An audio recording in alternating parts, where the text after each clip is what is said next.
This is Standing Watch. And now, Evangelist Norbert Link.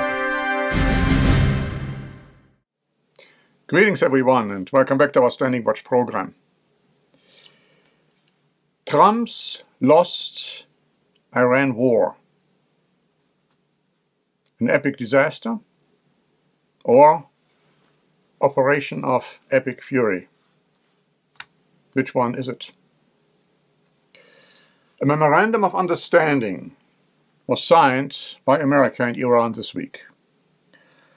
Strictly speaking, it achieved just about nothing. Key issues are to be discussed for the next 60 days and perhaps longer than that. Iranian state television displayed a banner reading, "The USA was forced to sign an agreement to end the war." Yet Iran is not alone with that assessment, and that for good reason. Trump's and Netanyahu's attacks on Iran were named officially Operation Epic Fury. Now, many critics called it Operation Epic Disaster. Were they right? The Associated Press wrote on June 14. The deal likely returns the region to a status that existed before the war, but with thousands of people dead and Iran wielding a new source of negotiating pressure with its ability to influence shipping in the Strait. Of the stated targets by the US and Israel when they launched the war on February 28, with strikes that killed Iran's supreme leader, Tehran still has a missile program, support for armed proxies in the region like Hezbollah, and a stockpile of highly enriched uranium for its nuclear program. The central question of Iran's nuclear program remains.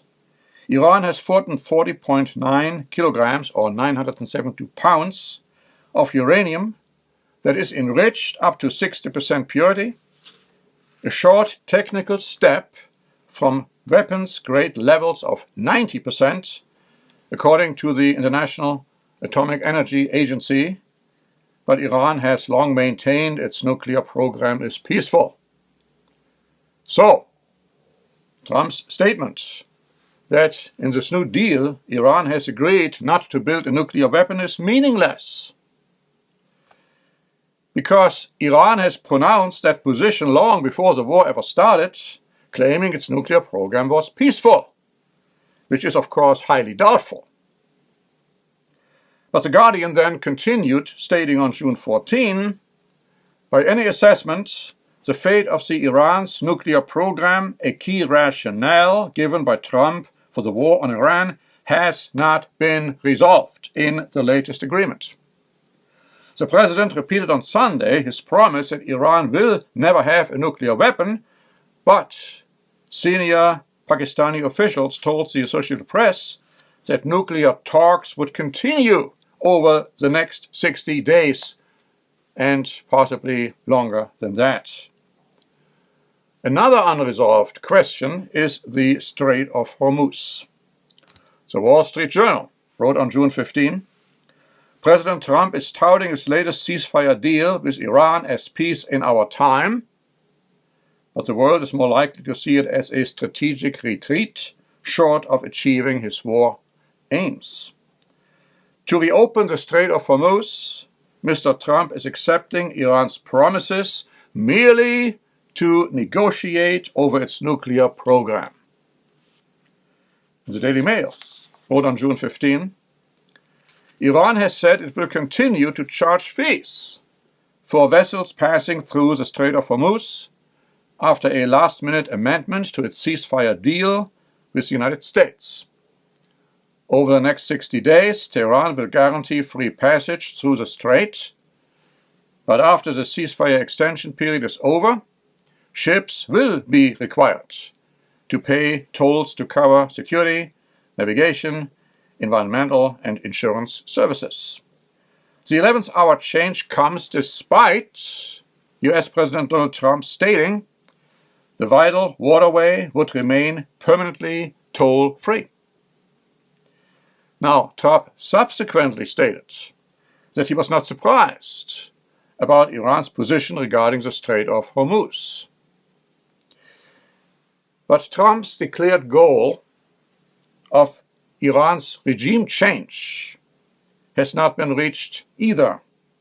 And now, Trump even completely falsely claims that he never advocated regime change. So Die Welt wrote on June 16.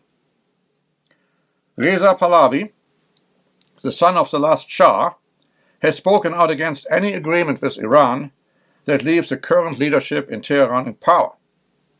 An agreement with this regime will fail, and we will have to bear the consequences, he said.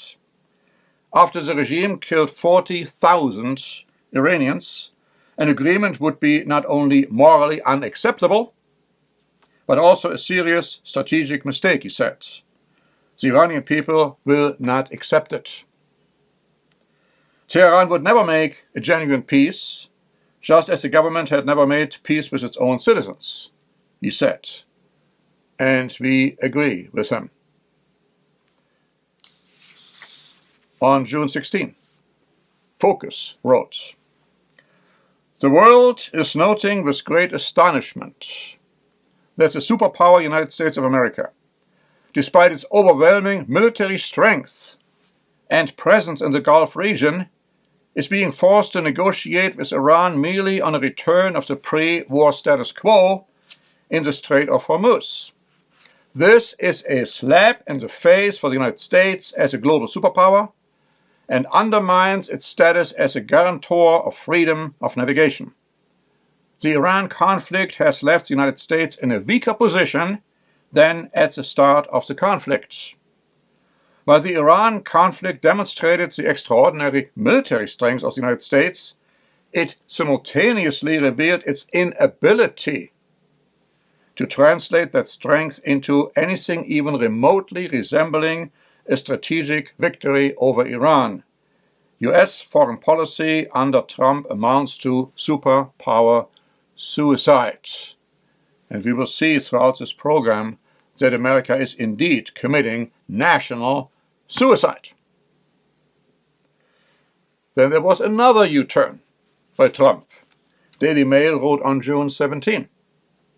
In a stunning departure from decades of established US foreign policy, President Donald Trump reveals that a forthcoming peace agreement with Iran will likely allow the regime to retain its conventional ballistic missiles. Standing before reporters at the G7 meeting in France, the president argued that a complete ban is unrealistic because they gotta have some. Missiles aren't the problem. They hurt a little location, but they don't blow up the planet. For generations, every American administration has maintained a strict red line against Iran's ballistic missile capabilities. Trump broke not only with his predecessors, but with his own historical stance by conceding that Iran would likely retain a missile arsenal. His sudden concession that Iran has to have them isn't just a break from establishment bipartisan policy, it's a U-turn on its own first-term record. So now listen to this commentary by Michael Posner, who wrote the following on June 16 in his newsletter. There is no shortage of losers in this diplomatic debacle. America, Israel, Lebanon, the Gulf states, the West in general. But the brave, betrayed Persians are surely the biggest losers. Despite all the bold promises, no one came to liberate them. Despite repeated assurances that help was on the way, that this time the West was serious about toppling the mullahs, the White Knights were a no-show. On the contrary, the Persians have been abandoned. Yet again, for the foreseeable future, the world's most evil regime will remain securely in place and in de facto control of the Strait of Hormuz. The enriched uranium will stay in Iran. Assurances to Trump notwithstanding, the chance that Iran won't immediately press the restart button on building the bomb is zero. The factories that manufacture ballistic missile arsenals are being rebuilt as we speak, providing the future shield for Iran's nuclear program. The billions of dollars in sanctioned and frozen Iranian bank assets will be gradually released, financing proxy militias in Yemen, Syria, Iraq, Lebanon, and Gaza. Donald Trump blinked. Too eager to make a deal, any deal. Trump capitulated. America has been humiliated, exposed as a paper tiger.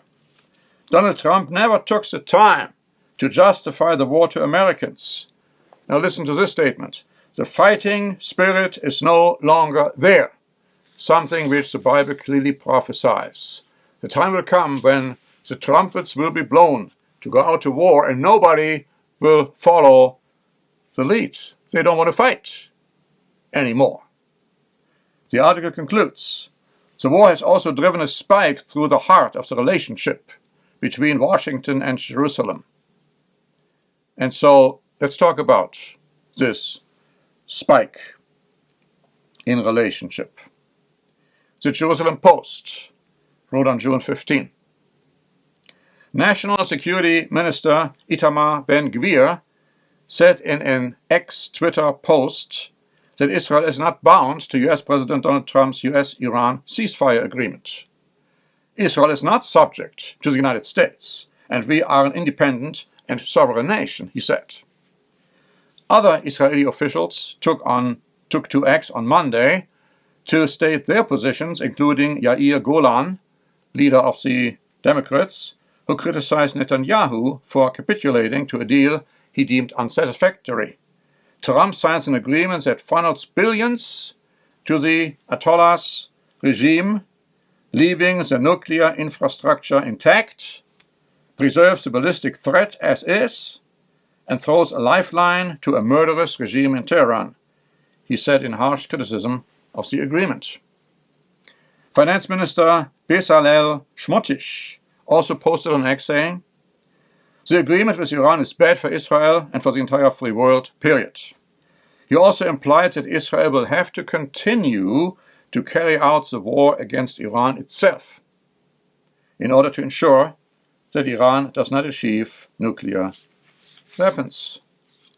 And so the Washington Post added on June 15, Israeli Defense Minister Israel Katz stated that Israeli troops will stay indefinitely in Lebanon and the Gaza Strip. Now that's one of the conditions of Iran saying, no, they have to leave, otherwise the peace deal is off. Israel says, no, we are not going to leave. Goes on to say, Amit Segal, a influential right-wing television analyst close to the Prime Minister, Netanyahu, simply offered a quote attributed to Henry Kissinger per William Buckley Jr. It may be dangerous to the American enemy, but to be America's friend is fatal. Trump might have lost Israel as America's closest ally, and that is something the Bible also clearly prophesies is going to happen. America will ultimately stand there all alone, with no friends whatsoever. All alone. And so Bild Online wrote on June 18, when it comes to the Iran deal, nothing remains but hot air, and worse still, a political defeat for the United States. A political disaster that Trump is now selling as a victory. All in all, it is hard to claim that the United States and Israel have benefited much from this venture. The lifting of sanctions is supposed to happen immediately, meaning billions would flow straight into the regime's coffers. A guarantee of survival for the Islamic Republic.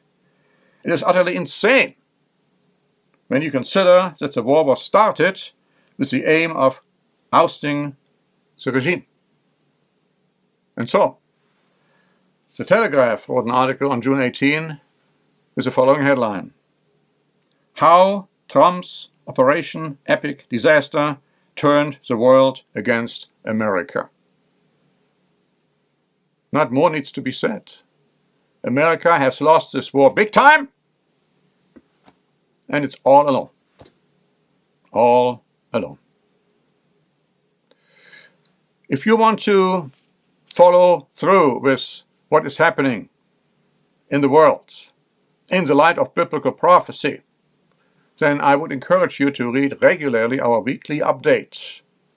And it has a long section in there on current events. And you can find it on our website, and you can ask for a free copy via email. Now, I realize that some of you will probably be tempted to make some stupid comments to this program. Like Mr. Trump said, if anybody agrees with his politics on Iran, he's either stupid or a bad person. Well, if the comments you are willing to make are becoming too personal, then I guarantee you they will be deleted, so don't even bother. But I thank you for your attention. Until next time, this is Norbert Link for the Standing Watch program. Standing Watch is a presentation by The Church of the Eternal God, P.O. Box 270519, San Diego, California 92198. More information is also available at our website, eternalgod.org.